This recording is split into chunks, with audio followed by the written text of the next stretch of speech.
Hi guys, Archie Luxury channel. Guys, I want to talk to you today. It's very, very important. Men cannot live on Google Ads alone. I depend on your support to keep me on YouTube full time. Guys, there's a number of ways you can help me stay on YouTube producing content. Number one, you can organize a paid review. That's right. I will make a video for US $20 minimum and I will review your collection. I'll answer a question for you. So, normally takes, about 14 days, 10 to 14 days for me to make these vids.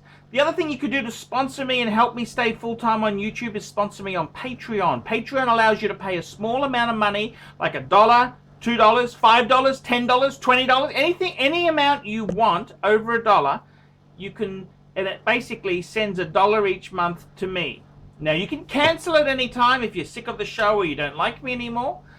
So guys, help keep me full-time on YouTube. Paid reviews, I do. Sponsor me on Patreon, and Patreon people get advanced screening of some videos and secret videos. Not to mention, I got advertising space on the fridge. Come on, guys, keep me full-time on YouTube. Hi, guys, Paul Pluta on the Paul Pluta channel. And I'm doing a paid review for Janice.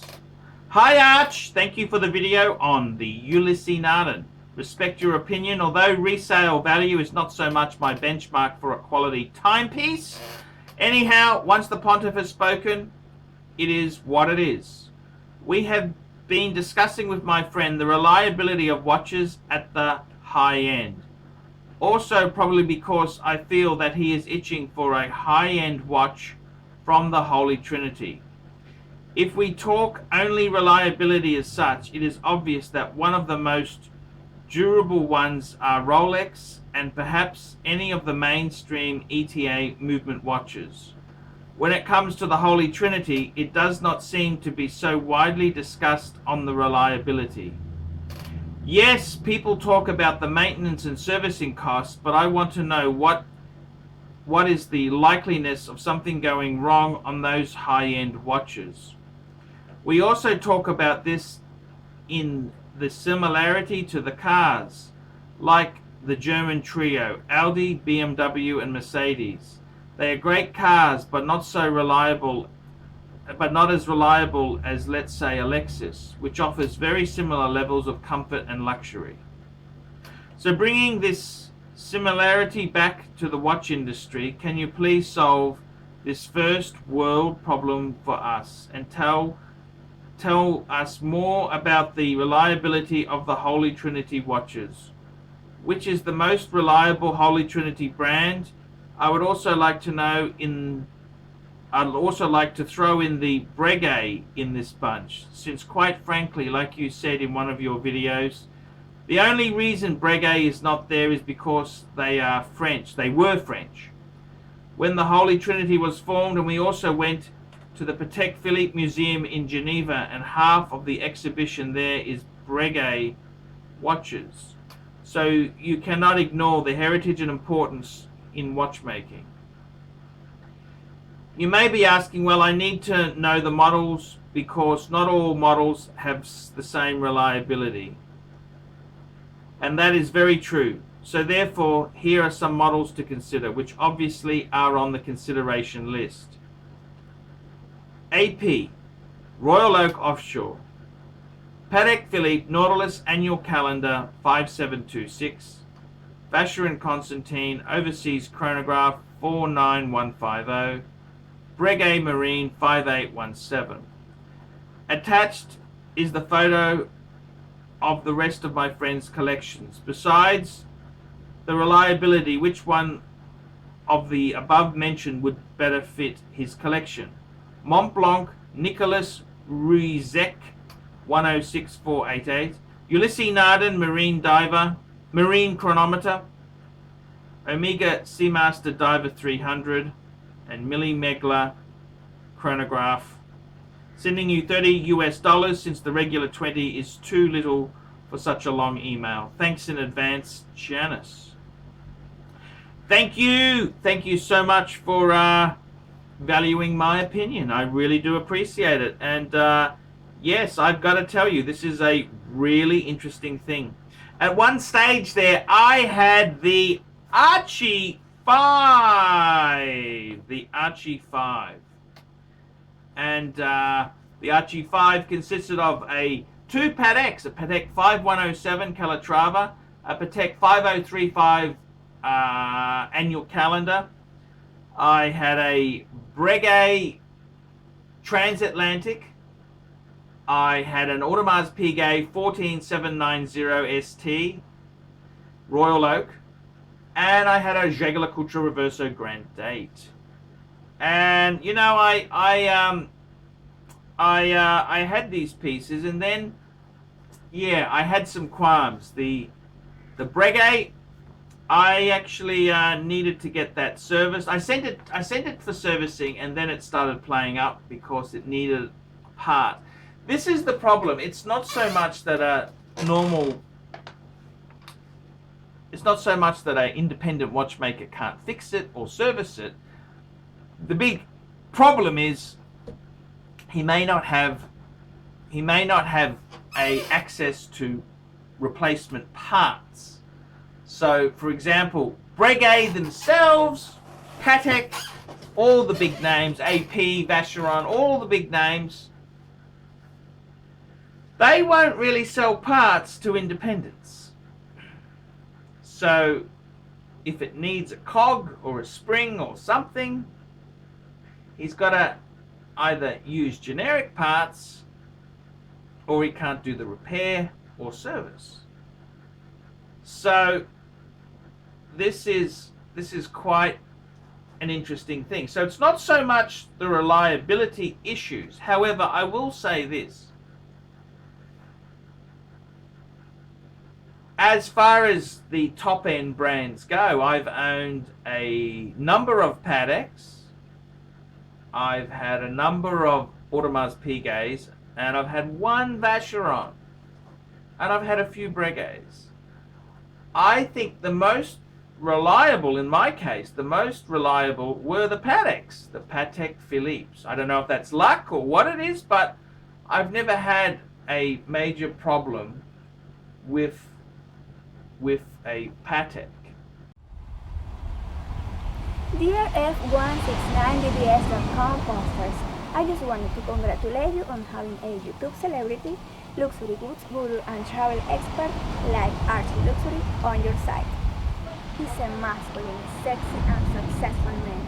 Be proud to have him on your site, the last bastion of free speech in the interweb.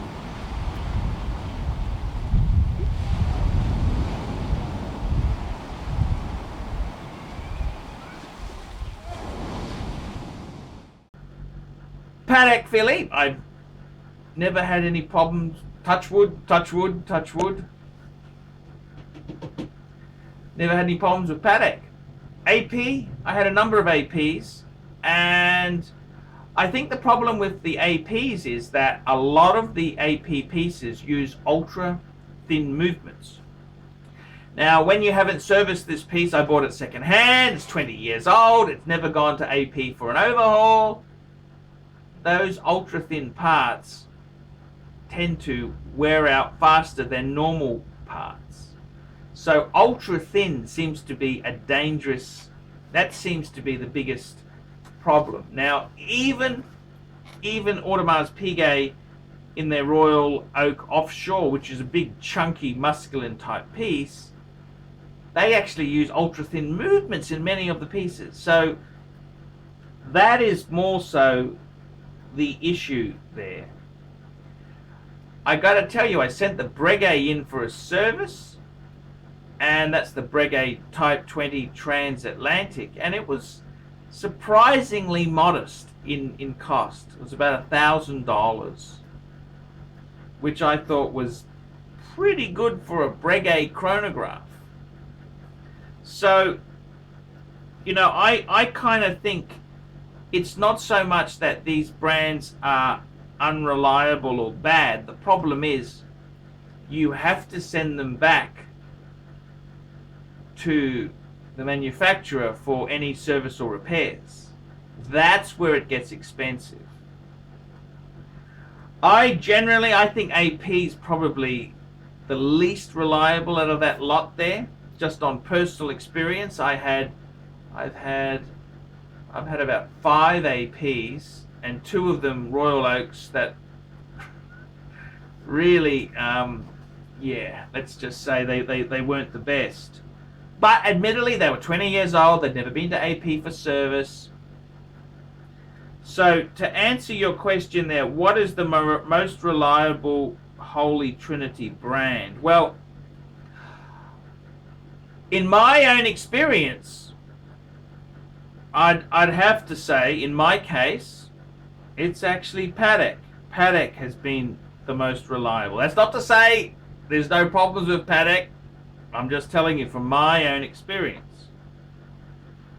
Breguet wasn't too bad. I've had a few Breguets. I quite like them. I think some of the Breguets themselves there. Breguet is an interesting brand, and the type, you've got to be fair too. I mean, you've got to look at the different price points. Breguet, like the Type 20, is not in the same class as a Patek Philippe 5170. They're 2 different type watches. You've got to realize this. Like the Breguet Type 20 it's a CAMS chronograph, whereas the 5170 is a column wheel, one of the most beautiful manual wind column wheel chronographs in the world. So different price point. I think a lot of these makers, the watch industry is fairly tough. Things are hard to sell. So a lot of these makers are trying to bring out more affordable pieces. Vacheron's done that. Breguet's done that. So, you know, I think Breguet of old is different to Breguet of new. I think like things like the Marine and the Type 20 aren't quite in the same league as a Patek. Okay, they're cheaper, great bang per buck, but that's more marketing. Vacheron, they you know, all these makers, it's a tough world out there.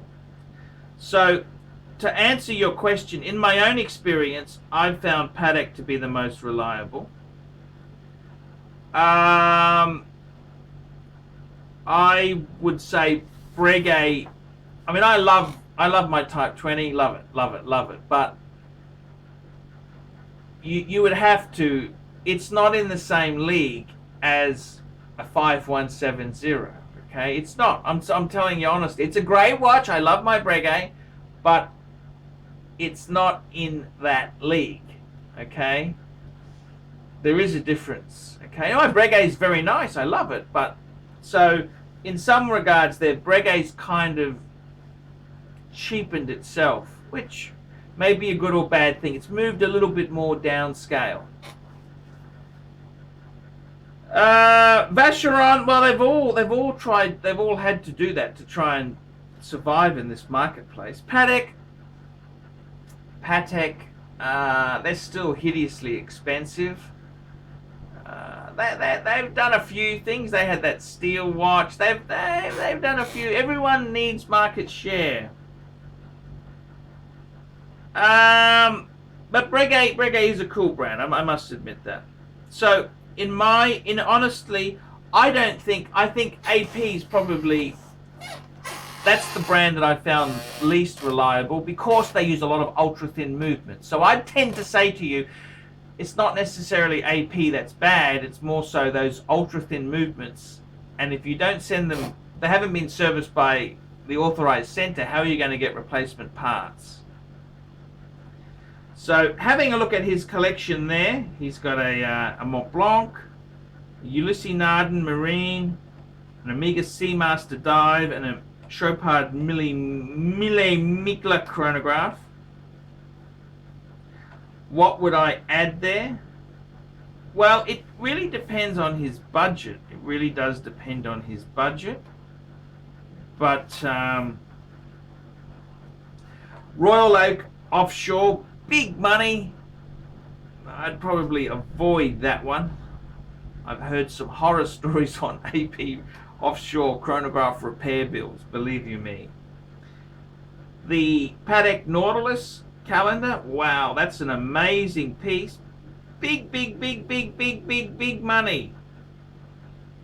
The Vacheron Overseas, I think that's a nice piece that there. That's kind of, you know, the Vacheron Overseas is kind of in the Breguet Type 20 kind of league there.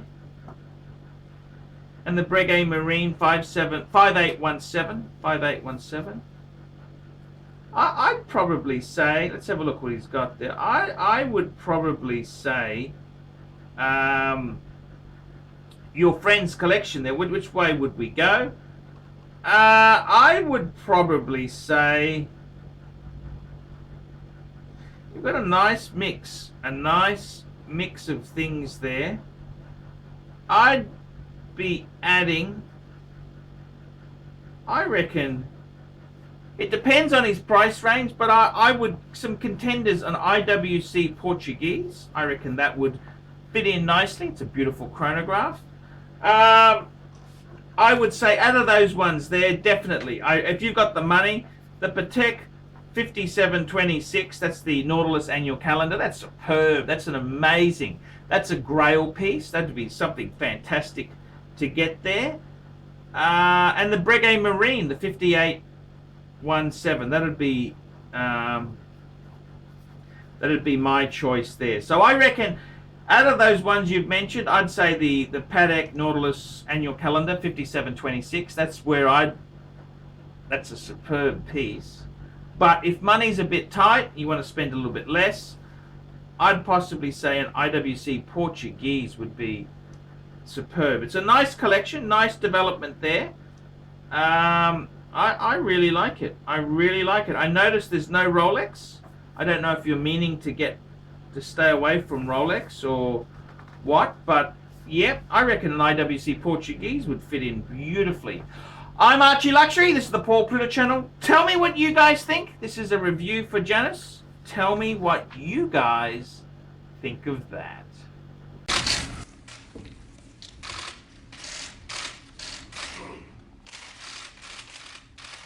Okay,